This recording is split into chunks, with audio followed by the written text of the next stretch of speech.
Wait, which weekend? The Paranormal No, News Insider from ParaNewsInsider.com. Presented by the Paranormal King Radio Network at ParanormalKing.com.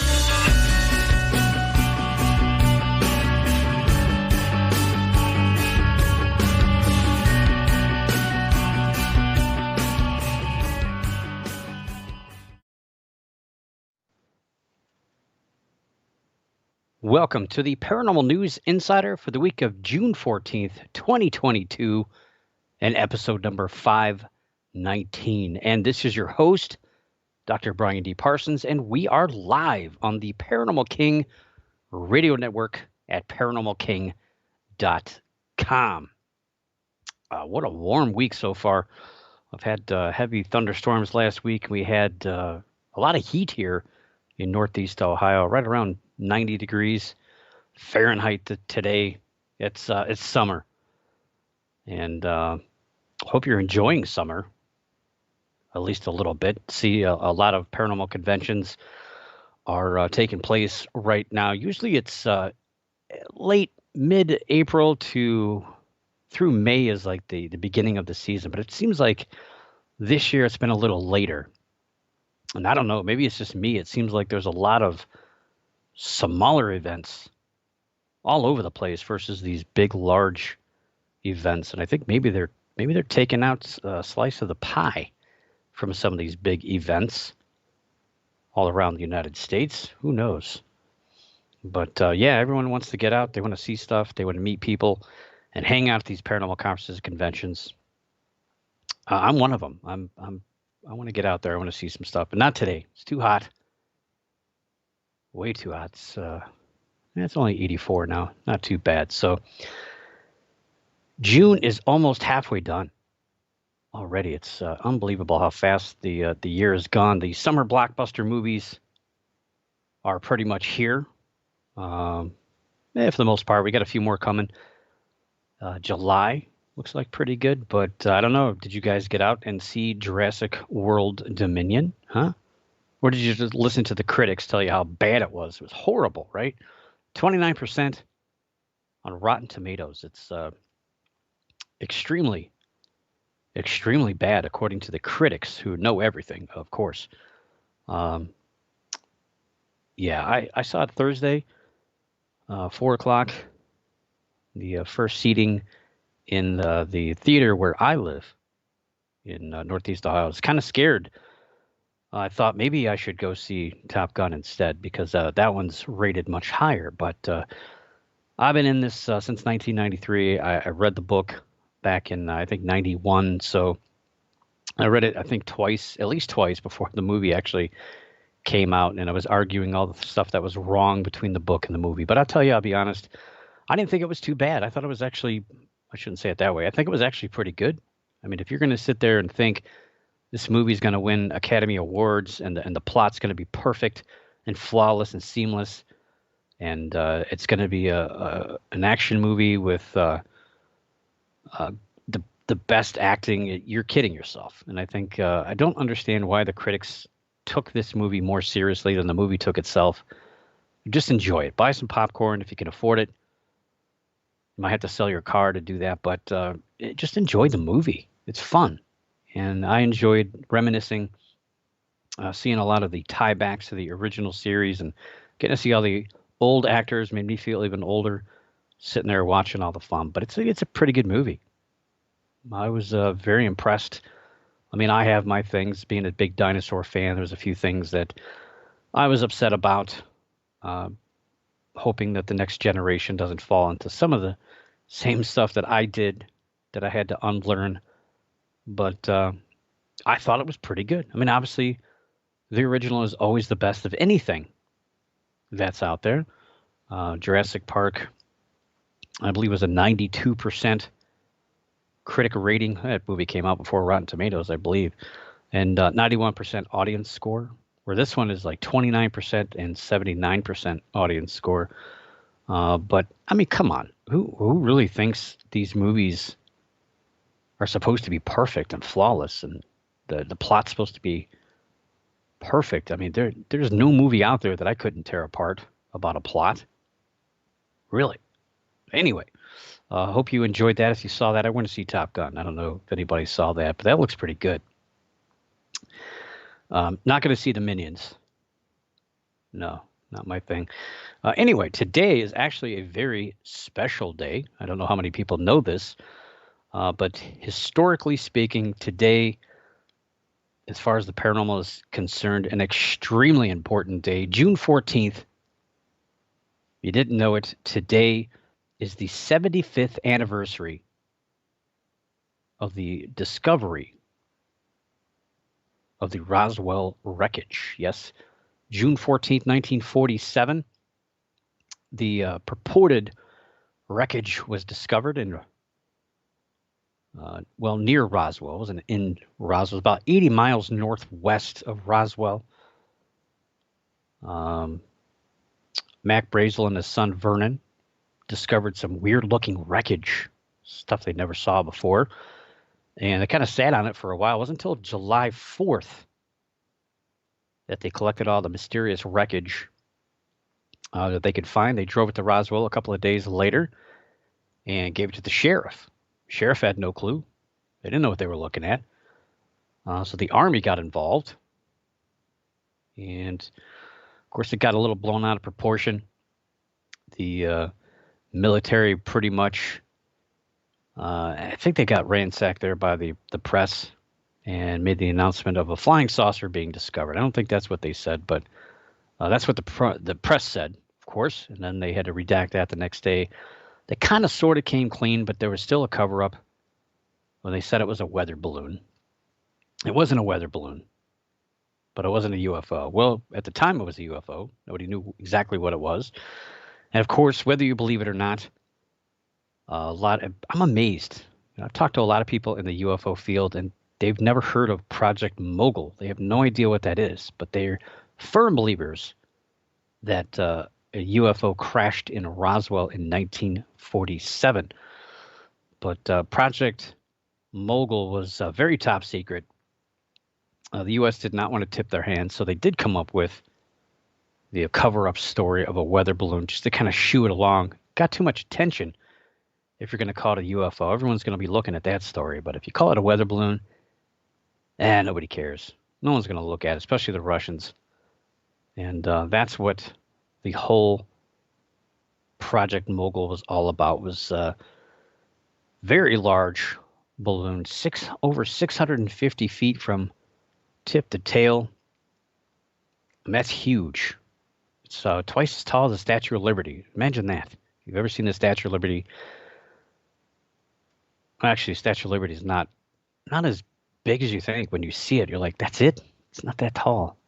But anyway, twice as tall as the Statue of Liberty. And this wreckage, this thing just tore apart across the desert.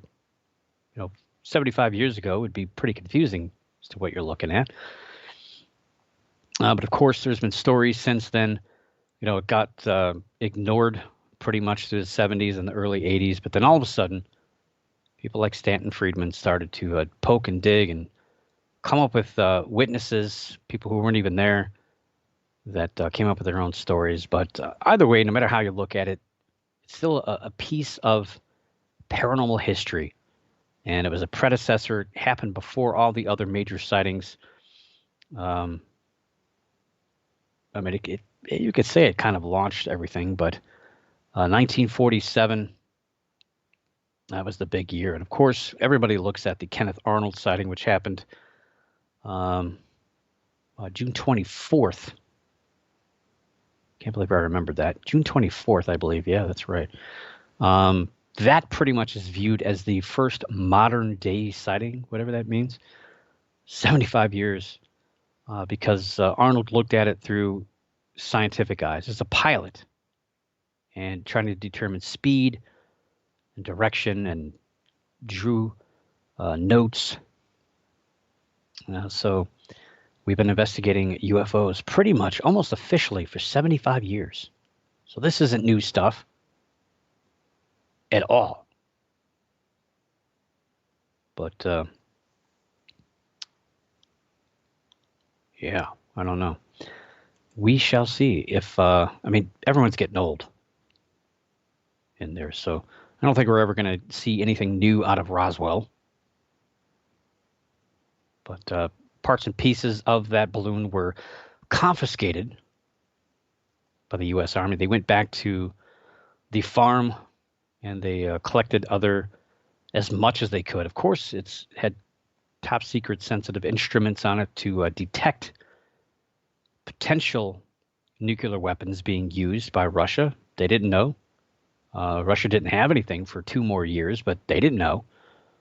These instruments were sent, I believe, right on the border of Texas, sent up in the atmosphere to go over and get as close as it could to Russia to see if they could find any evidence of testing of nuclear weapons so we could be out ahead of it. That's pretty top secret stuff.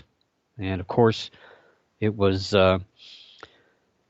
released by the government, I think, in the 90s. And of course, all the UFO investigators just shoot it away and said, no, that can't be the explanation. It's got to be UFOs. It's got to be aliens because that's what everyone's saying.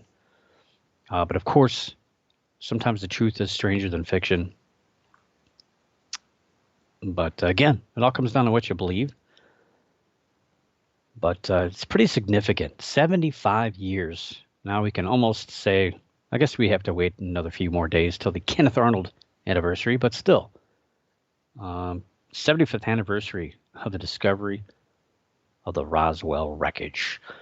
So today we've got some interesting news, some cryptid news, and some big news on the horizon for me.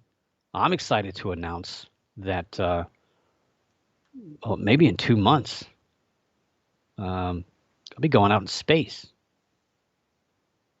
Yeah, and maybe you can go too. Maybe to the moon. There's room for a couple more people. So we'll talk about going to the moon later on. Some NASA news, but we'll kick it off in cryptid news, where you've probably seen this stuff floating around. It's really interesting. All of these strange pictures popping up all over the place. Viral stories in the cryptid area are few and far in between lately. I guess because no one's seen the Loch Ness Monster lately. Don't know what's going on with him. Maybe he's on holiday, as they say. But we'll wait. We'll wait with excitement until somebody else spots that thing. But in the meantime,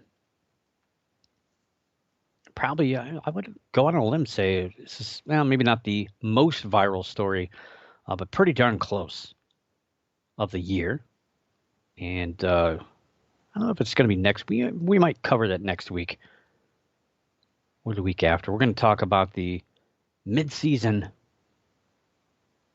year in review, the mid-season recap of 2022 to see where we're at, what stories we've talked about, some of the bigger stuff. I'm not going to rank it. We'll just talk about some of the bigger stuff because we tend to forget about these things. And I don't like it when, I'm talking in December. And it's like, man, I've totally forgot about that. I never talked about this since January. So we'll get into some of the bigger stories and probably next week. We'll see what shakes down. We'll see what big stuff falls out of the sky. But June 8th at 8:24 p.m., the city of Amarillo in Texas posted a strange photo that was taken from a SkyPoint trail camera, which isn't quite the top of the line. And they posted this picture from the trail camera with the following text. It said, quote, "The Amarillo Zoo captured a strange image outside the zoo in the dark and early morning hours of May 21st, around 1:25 a.m. Is it a person with a strange hat who likes to walk at night? A chupacabra? Do you have any ideas what this UAO, unidentified Amarillo object, could be?" Unquote.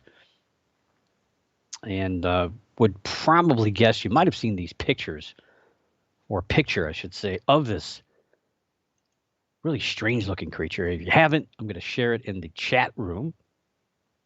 And if you're not in the chat room, well, I guess you're just going to have to Google Amarillo creature. I'm sure it'll pop up very, very quickly. And there you go. So you can see the fenced-in area. There's a street light. And there's actually a parking lot back behind that fence, and then a road. It's really hard to see in that dark. Not the greatest camera, and a lot of people were upset. They wanted to see video. Well, it's not a video. It's a camera. So it's a game camera. I have my camera's a lot better than this.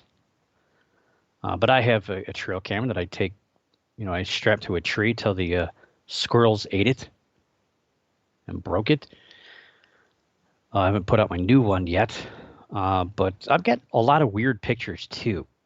Strange looking figures that, I already know what they are because it takes multiple pictures in a certain time frame. So I'm able to discern weird things like this. Depends on the settings. And that's one thing missing from this story. They don't talk about the settings of this camera, but no video at all. And it's weird that they waited so long to talk about this from May 21st, but they may not have reviewed stuff for quite a while. It's probably not something you want to tell people. So the camera at the zoo is motion activated. So again, no video. A lot of people were complaining on Twitter, which, big surprise, it's Twitter. People complain. I guess they complain everywhere.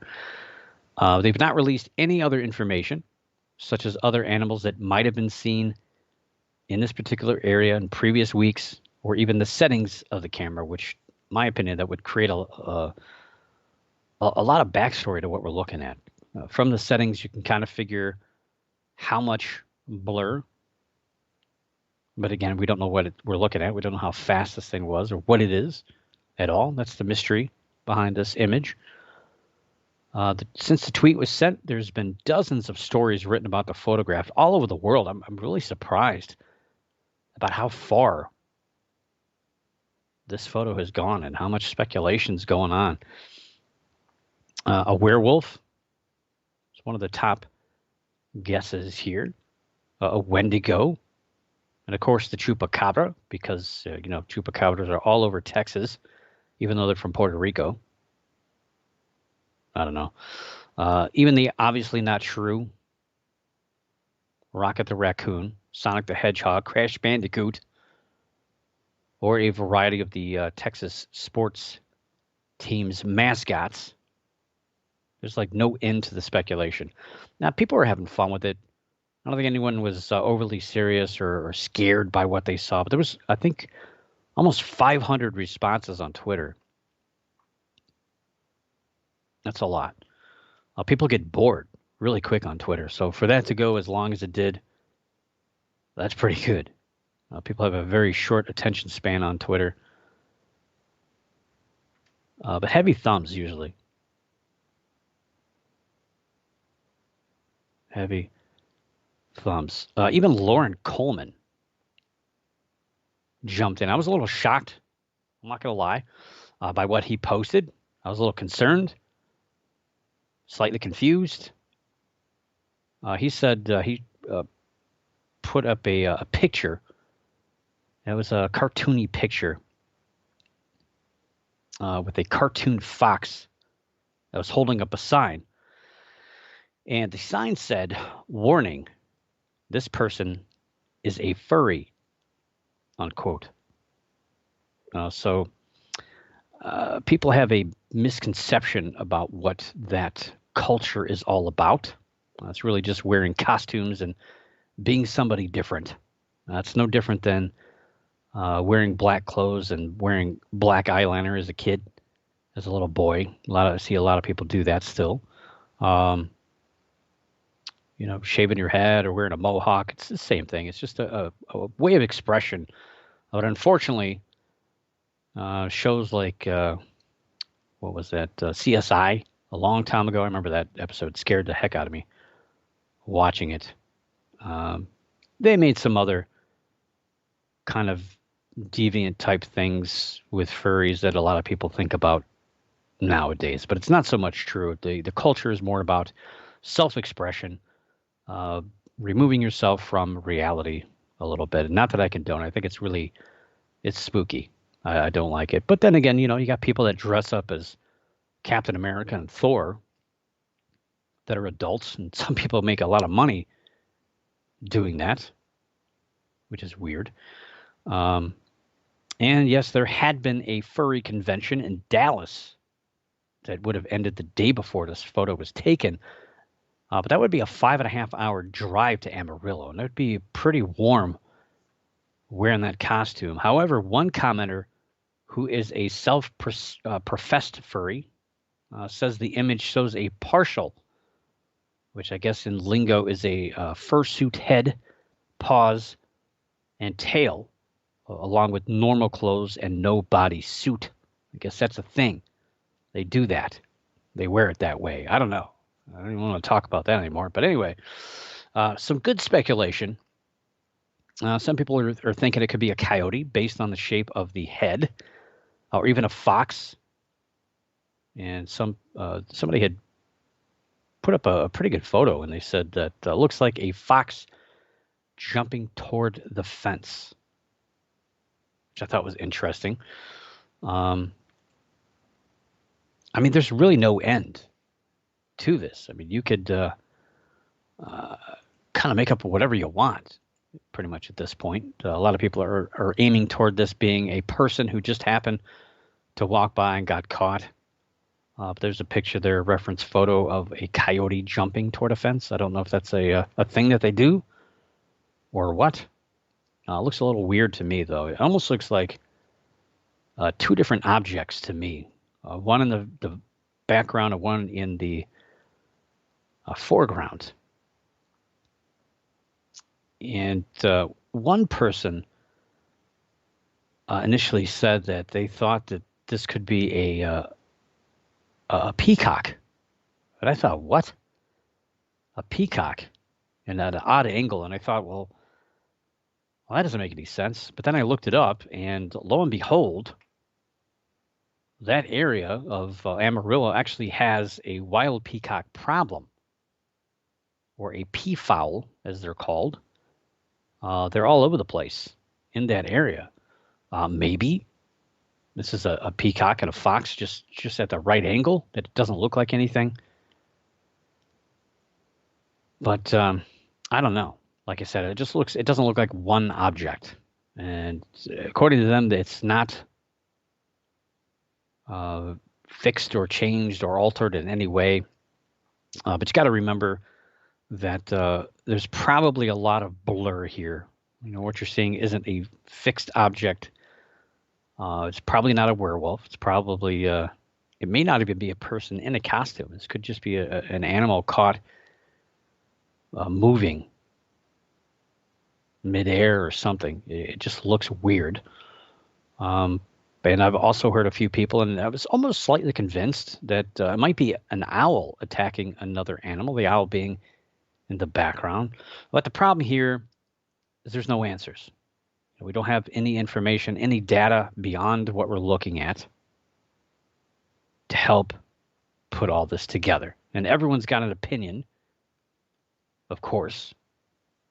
And of course, everyone's right? Yeah, even though the opinions are full, there's very few facts and information to go on. Again, it'd be nice to see some a sense of scale. A picture in the daytime would be great. Maybe some corresponding photos with a person or an object or some sort of measuring stick or something in that approximate area to show maybe how big this was, because there's a lot of speculation as to the size of this creature, anywhere from the size of a child all the way to 6 or 8 feet tall, which is it's quite a discrepancy. And so it doesn't help when we don't have any other photos to go from. No kind of baseline imagery that we can get a sense of scale or a sense of dynamic to figure out how big this object is or objects that are put together. So, it's unfortunate. It's one of those things that will probably never be solved. And it's really frustrating to me. But that's the beauty of the paranormal. It's these kind of things that we find that stimulates us to think of all the boundaries, all the out of sight things this could be. But unfortunately, none of those will ever be proven. And we'll probably, unfortunately, never get to the facts behind what we're seeing. That's possible in the future. Fox and Coyote are somewhat repetitious at times, off and on. And those animals usually revisit off and on. I'm surprised that there's, again, no other pictures of other animals from this camera that have gone by these fences. I don't know why. My backyard, I've gotten just pretty much every animal you can think of that live in Ohio over the course of a few months. So I don't know. You would think that they would have something that they've seen in the past. If they've seen fox in the area or coyote in the area, which both live out there, you would think that they would have. I mean, these are people that deal with animals, reaching out to the general public. Maybe they know what it is, and maybe they do have other comparison photos, and they're just kind of getting some free publicity, which they've gotten a lot. Because again, this story has gone worldwide. It's everywhere. And a couple of other zoos in Texas are a little jealous about this. The San Antonio Zoo and the Fort Worth Zoo have shared photos of a hippopotamus and an elephant, respectively. At least that's what I think they are. It could be anything, really. Could be a Wendigo, some sort of shapeshifter, maybe. But it sure looks like a hippo and an elephant. And those have leaked in the last few days, asking the general public for help as to what these creatures are. And, just to piggyback off the popularity of these, this massive story. I mean, this thing really, again, people put stuff on Twitter, they forget about it. Like 2 hours later, they've moved on. What else can we talk about? Who else can we make fun of? Who else can we bash? Who else can we complain about? What else is making us upset, so upset that we have to stop what we're doing and tap with our thumbs on a phone to complain about it and tell all of our faux friends that we're concerned or we're not happy or we're angry or we're hurt or we're offended. And they move on. They forget all about what happened. Even in the paranormal, this kind of stuff lasts a day or two. But this photo is still going out. Still going on. People are still talking about it. People are still asking. It's still making its way throughout. Seen it in, I couldn't tell you how many Facebook cryptid website or cryptid sites on Facebook, and still making its rounds on Twitter, and everyone's writing a story about it. But the other zoos kind of trying to get into the action a little bit. We'll see if other places will join in the fun. Probably it's going to be like those towers. Remember those towers everyone was finding in their cities, and then they were burning them down. Oh, yeah, you do use trail cameras. I'm looking at my let's see, Cam Park is the brand. I have a couple of these. It was a good one until, man, that thing really chewed it up. The squirrel, they hate these things. Squirrel chewed it up, ripped the cover off. It was a good camera up until then. Lots of pictures. Ripped the battery wires off the side of it, so that's why I can't use it anymore. I don't know how he got into that. It's crazy. Yeah, I've used trail cameras for mostly cryptid stuff, but I wish I would have used them more in even for ghost stuff, because sometimes I can tell you a few cases looking back, people heard things in their house that I honestly think maybe might have been deer outside that they just didn't realize was animals making noise outside. If I would have had trail cameras, I would have been able to potentially verify that. But use them quite a bit for cryptid investigations to kind of keep an eye on things or animals or trails. But also using it in my own backyard to document the animals going to my bird feeder and ripping it apart. And so lucky enough to have, I probably shouldn't say this on the air, but well, I haven't seen it in a while, so I guess it's okay to say. But we've had a piebald, well, last saw last year, so somebody probably has it hanging on the wall. So a piebald is a not an albino, but mostly white deer. So it's kind of mixed. It's got the brown fur and a lot of white fur.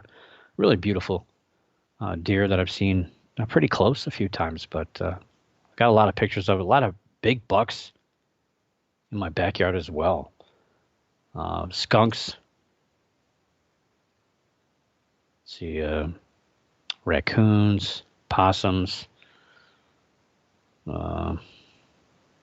fox. I think that's about it. A lot of birds as well. But yeah, I love trail cameras. You never know what's in your backyard, and I got a new one to set up to see if I can capture some butterflies and other creatures and birds close up. But they're wonderful.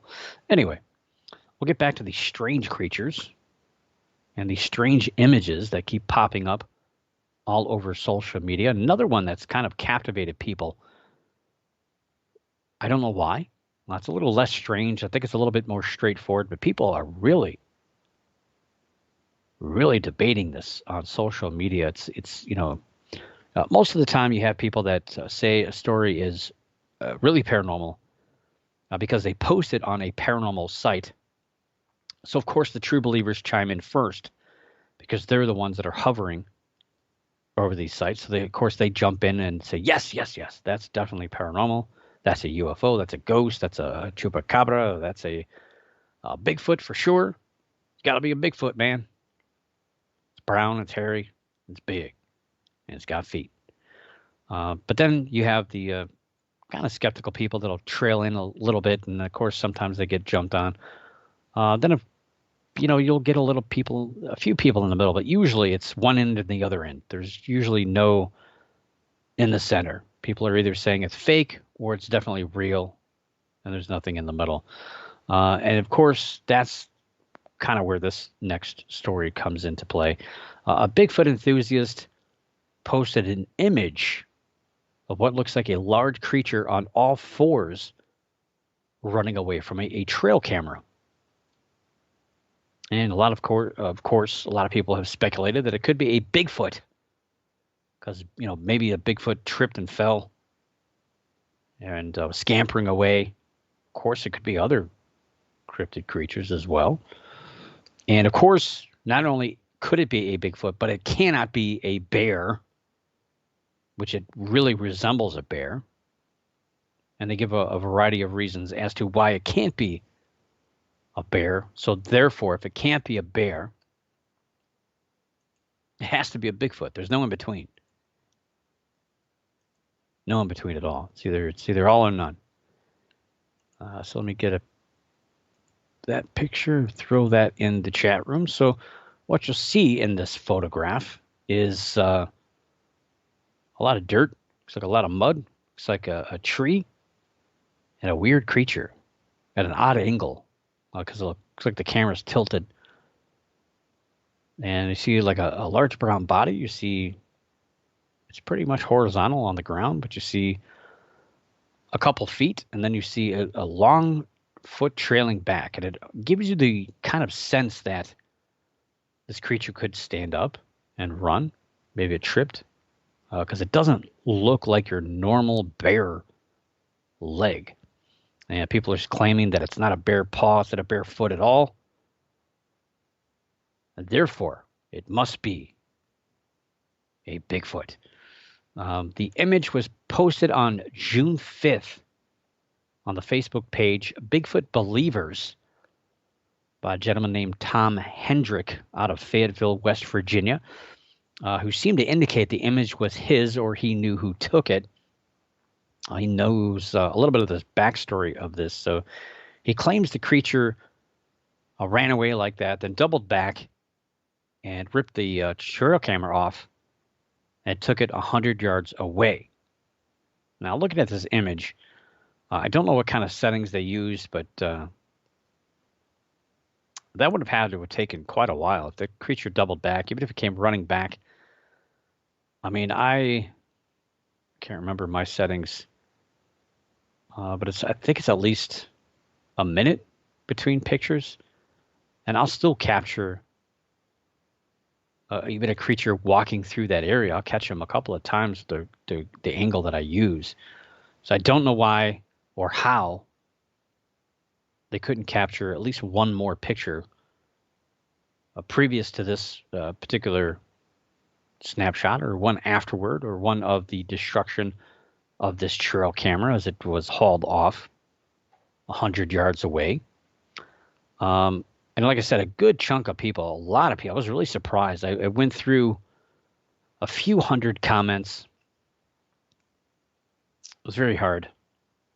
My finger was sore. A good chunk of people claim the creature in the photo cannot possibly be a bear. And again, due to a lot of other reasons. The paws and the legs that seem to be really long. That's not a bear. The rear end is wrong. The head is wrong. The hips are wrong. I don't know. There were so many bear enthusiasts or bear experts on the internet. Ursa Majors, I guess you can call them bear experts. That's my name that I call the Bigfoot people that know everything about bears. I call them Ursa Majors. That nothing can possibly be a bear because bears are this and bears are that, and they see a bear in the wild, they don't know what it is. And a lot of these other reasons they're talking about, it don't make a whole lot of sense. Somebody was talking about the head. Well, I don't even see the head. The head's behind a tree. How do you see the head? What picture are you looking at? Now the thing here is if you've actually seen bears running, which unfortunately maybe fortunately, the handful of bears I've ever seen in the wild, I snuck up on, I think 3, a mama bear and a couple of cubs once by accident, zipping through the Pennsylvania woods on a 4-wheeler, and I saw them running, and they had some pretty long rear legs, if I remember correctly, jumping over logs, trying to get away from the crazy guy on the motorcycle, the 4-wheeler. And hiking, once I did come across a bear who kind of meandered away from me. I was a little frozen. I was a little scared. He didn't care. He was eating. He was like, what is this guy doing? But bears do have long legs. And this particular one looks like it's younger to me. It's, again, there's no sense of scale. People, you got to have some sort of scale in your pictures. You got to have something to go on. Now, mine in my backyard, I know how tall my bird feeder is. They have staked in the ground. It's 5.5 feet tall, so I already know. Based on that, I know all the dimensions. If I see something, I can go out and kind of scale it. So, got a comparison. It's not the greatest pictures, but it kind of gives you a little identity. A black bear there on the left, not really stretched out with the paw, but you can see the posture of the creature. The rear end being a little lower, the back high in the center. That's pretty much what you're seeing in this picture. It's very similar, but this black bear in the picture on the top left is it's got a lot of fur on it. But the bottom one, the strange one we saw in the trail cam picture, seems to be missing a lot of hair.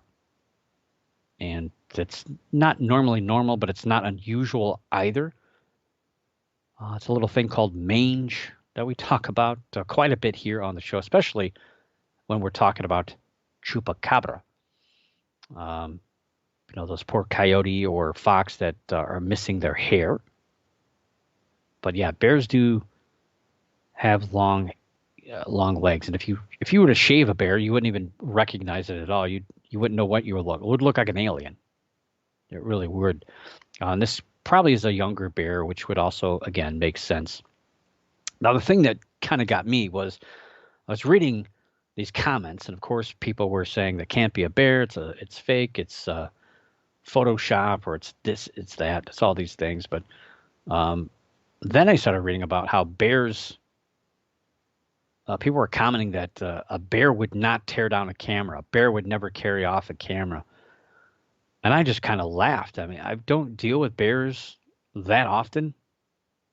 We don't really technically have them here in Ohio, although where I live, literally in my backyard, before a few years before I moved here, there was a sighting of a black bear by my neighbor.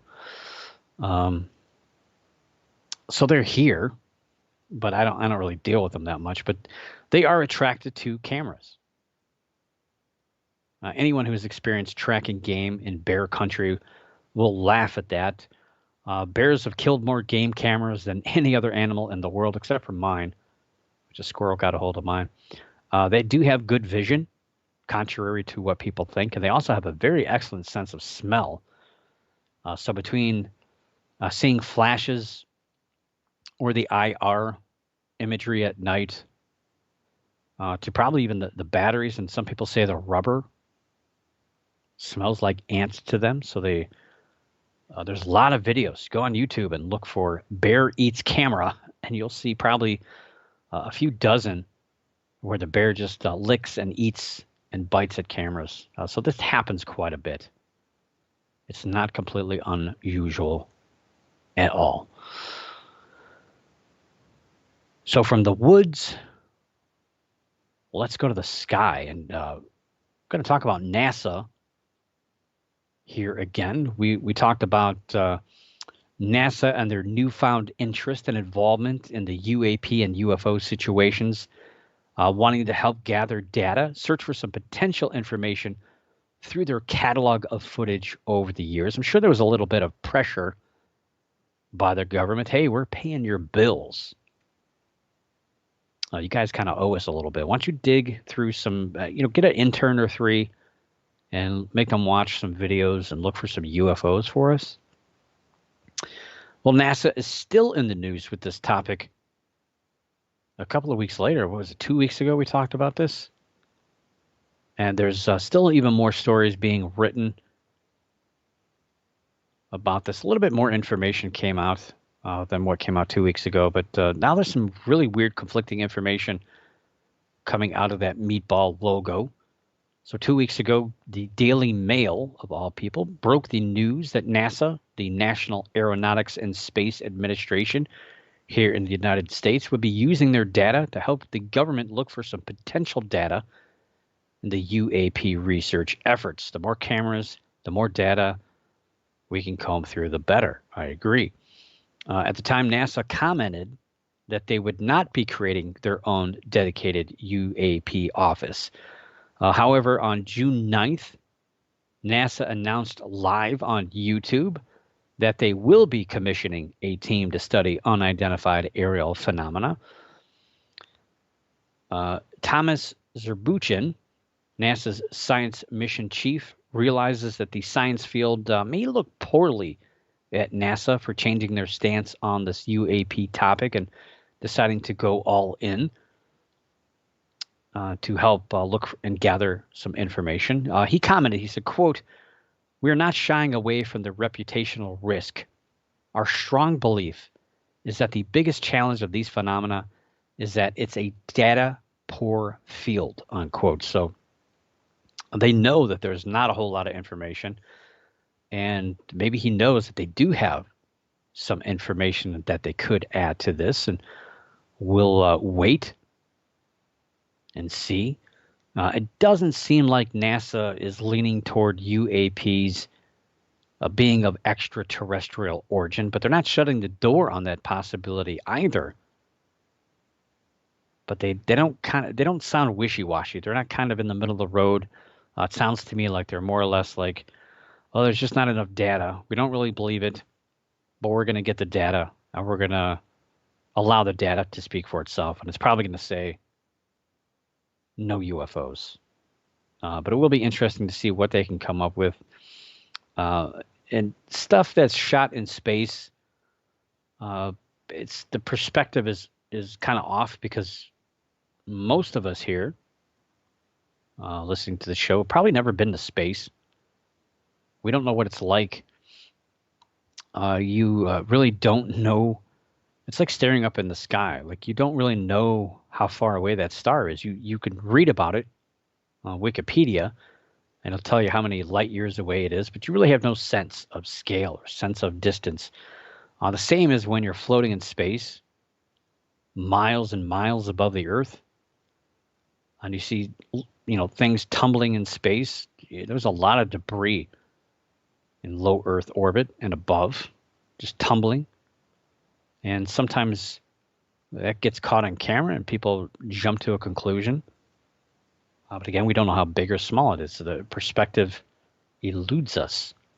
So I'm sure there's going to be a lot of that coming out and a lot of stuff that people have already captured on all those UFO channels over the years. And NASA says they're going to start to dig through this data this fall, and their effort will last about 9 months and cost no more than $100,000.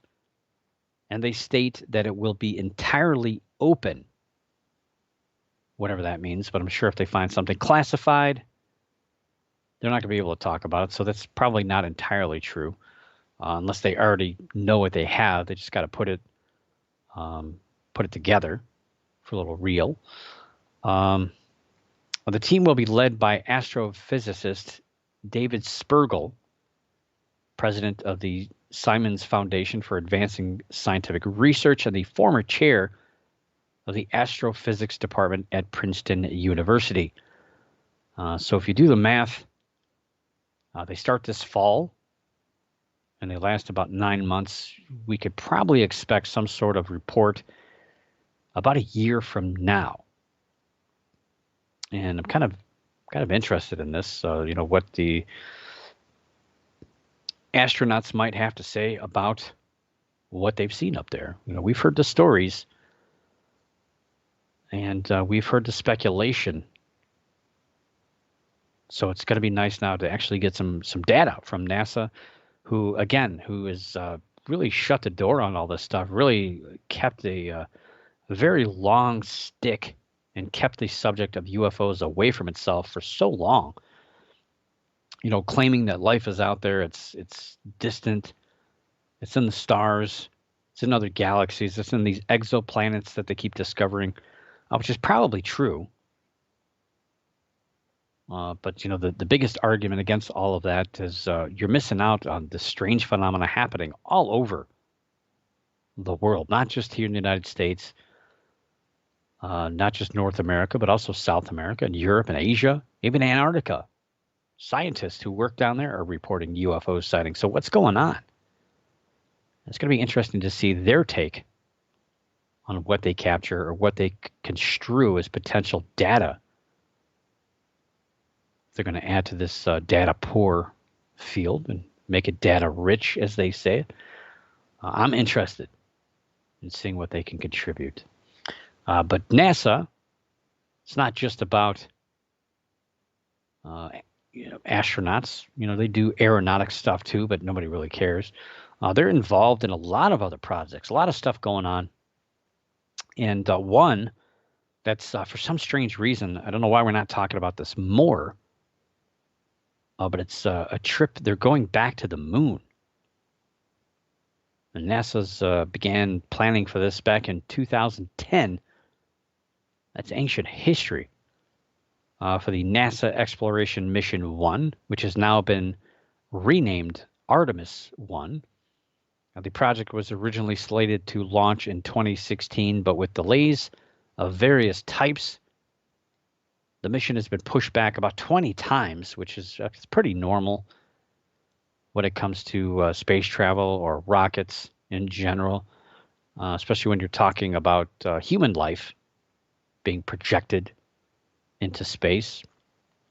The last 8 times the mission has been pushed back. It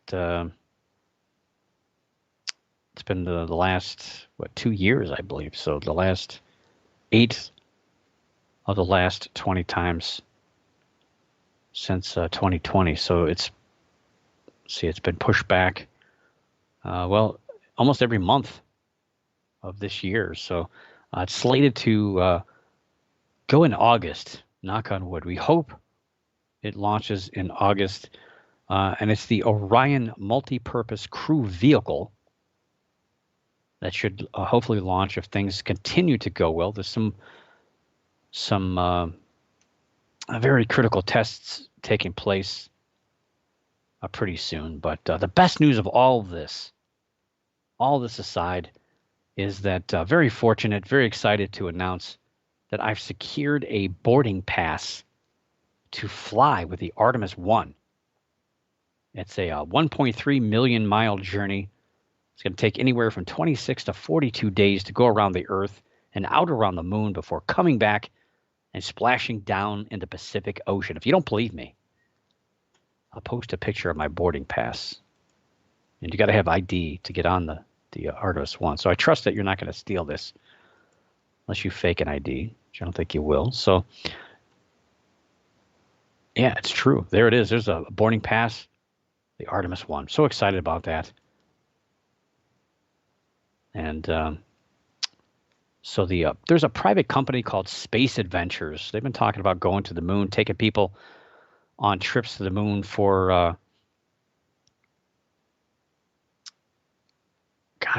15, 20 years. I've been talking about this. Right now, they're currently charging $100 million to do a similar version of what the Artemis 1 is going to test flight for, to test to go out around the moon and come back. And the trip for me to go to the moon with Artemis 1 was as simple as just signing up on the website. Of course, yes, this is not true. I'm not really going to the moon, but my name is going to the moon. It's just a gimmick, and I like it. I think it's a great gimmick to get people interested in space flight and getting out to the moon. It's been a long time. I mean, most of us were not around for the last. That's a long time. That's scary. Why have we not been back? It's expensive, first of all, so sure. So NASA is using the quote "send your name with Artemis" unquote story as a way to gain public interest in the program. And why not? Like, people aren't really talking about this. We're obsessed with UAPs. We're not talking about going back to the moon. Doesn't seem like anybody cares. There's nothing at stake this time. So on June 12th, NASA tweeted out that you can send your name to the moon. Up to 3 million names will be placed onto a flash drive that will be aboard the Orion spacecraft to make the 1.3 million mile trip to the moon and back. And all I have to show for it is this JPEG image of a boarding pass. But it's still cool. I think it's exciting. I think it's rather inventive. It's a cool way to get people to watch or to get involved, at least socially, with this thing, to say, hey, my name went around the moon and back. Saw the dark side of the moon and came back. Hopefully it comes back. We'll see.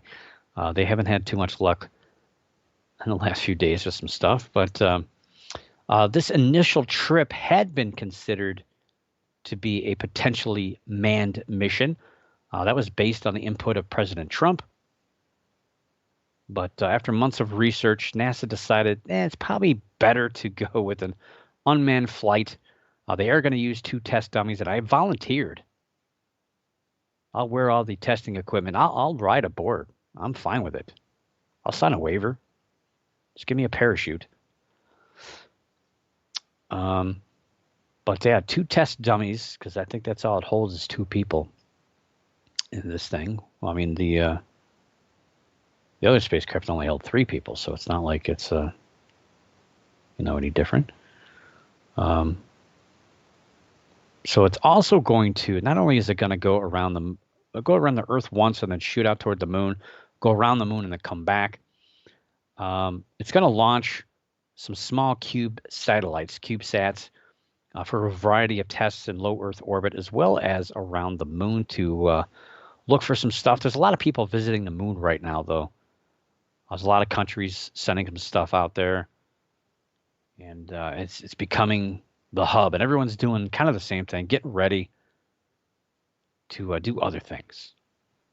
So this initial Artemis launch is the first step in not only sending people back to the moon, but also establishing a colony there, which is also then the first step in going to Mars and potentially some other planets or even moons in our solar system and hopefully beyond, probably not in my lifetime. But so far, believe it or not, in all of this rich history, there's only been 12 men on the moon with 6 missions between 1969 and December of 1972.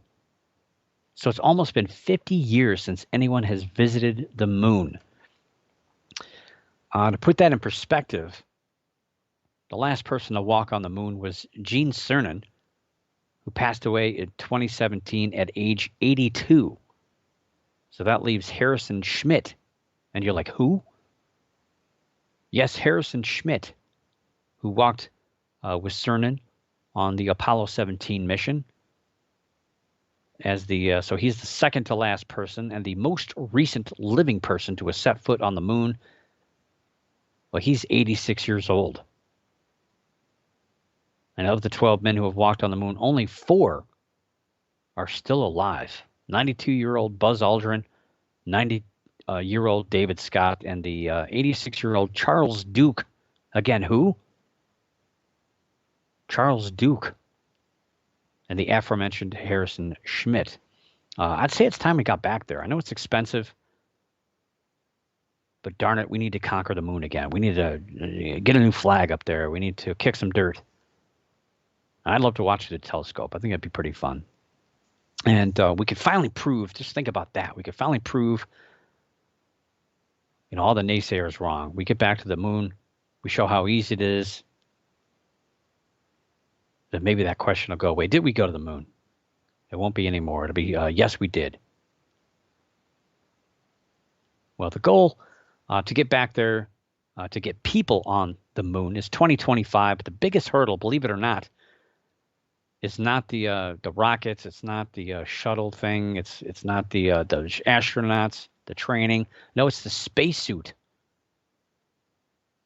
It's designing a new spacesuit that'll be suitable for walking on the moon. Currently, astronauts are still using the same 40-year-old suits in space, the same stuff. We would need an upgrade to deal with the abrasive lunar dust and to be safe outside the Earth's magnetic protection.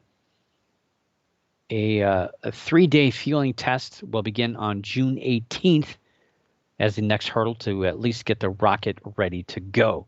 If you want to fly with me to the moon, wait, isn't that a Frank Sinatra song? No, it's Fly Me to the Moon. But if you want to fly with me, feel free. We'll have to wait a while to experience and see what spring is like in Jupiter and Mars for a little bit. But if you want to sign up and have your name flown out and around the moon and back and splash down in the Pacific Ocean, point your device to nasa.gov/we are going. And we are going is the slogan for the Artemis 1 mission because we are going back to the moon. And while it probably won't generate as much excitement and wonder as the Apollo missions did, due to the space race and all that was going on back then, this is still a big step in humankind's ability to be able to live outside of the Earth's protection. Gives us hope that we might be able to leave this blue ball after we destroy it. The Apollo missions were more or less just to get us there. It was, again, the race.